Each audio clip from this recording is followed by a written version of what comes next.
Welcome back to Psychology in Action podcast. I am your host for today, Sarah. Our topic is going to be persuasion. Many people have been persuaded to do something, buy something, or say something at some point in their lives. I remember being little and attempting to persuade my parents to buy toys and all the fun things that are shown on Nickelodeon and Disney Channel commercials. In case you are wondering, my persuasion attempts never worked.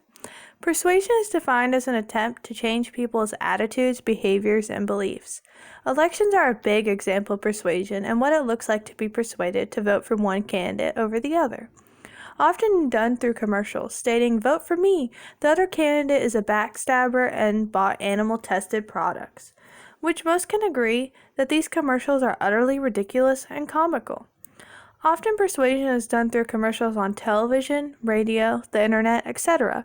If you have ever heard a commercial stating statistics and facts like this commercial stating camel's milk is becoming the new hot method of treatment for ailments with a 75% success rate of healing open wounds and an 80% success rate of reducing scars. Camel's milk also offers a great source of vitamin A, D, B12, and more. Likely if you have ever heard a commercial like this, the producers were trying to reach people using the central route processing. Central route processing is giving a well-supported argument and is often used when the audience can analyze the information and is motivated to think about the information. If the audience is using this form of processing, then they are likely to change their beliefs for the long term. So now, many of you listeners are on your way to get camel's milk.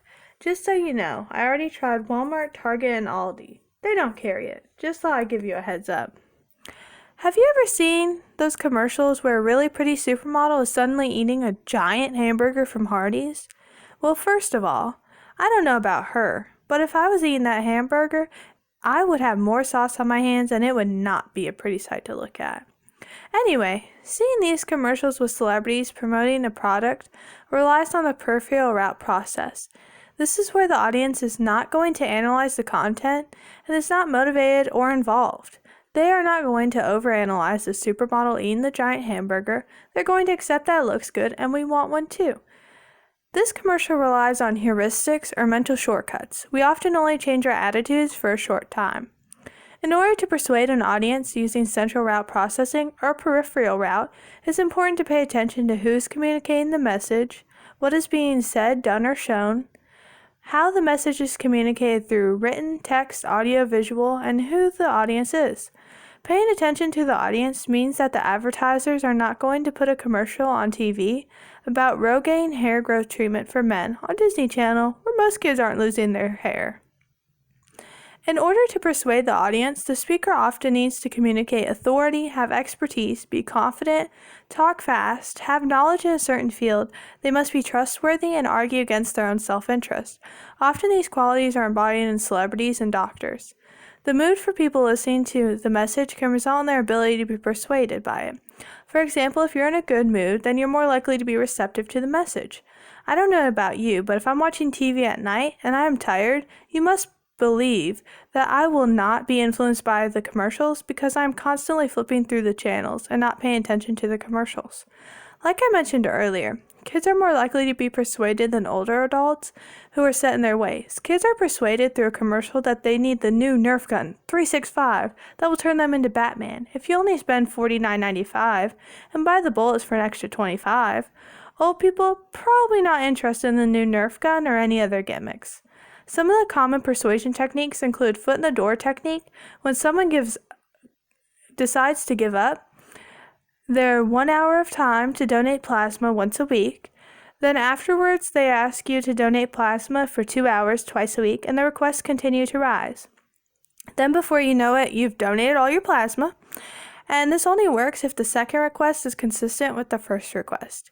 Another common technique of persuasion is the lowball technique.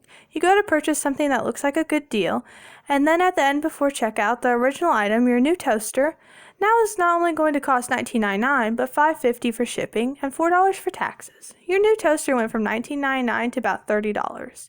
Bait and switch is a common technique used on the YouTube platform.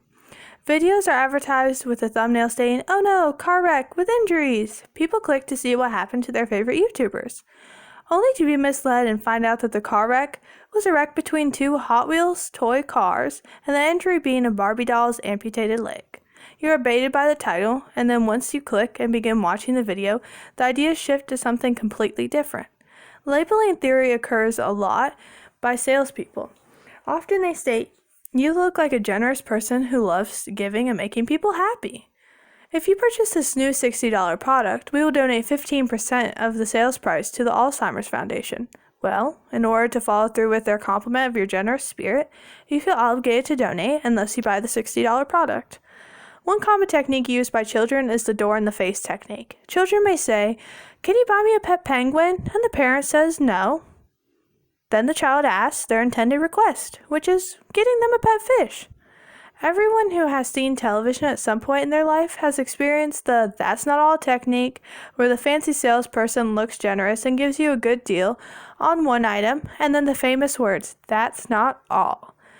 You will get the second one free." Yes, that is right, free, for the low, low price of $25.99.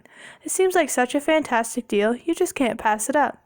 The same situation can apply when a salesperson offers the same product and then states this deal will only last for the next 3 minutes, so get it while you can. This is called the fast approaching deadline technique.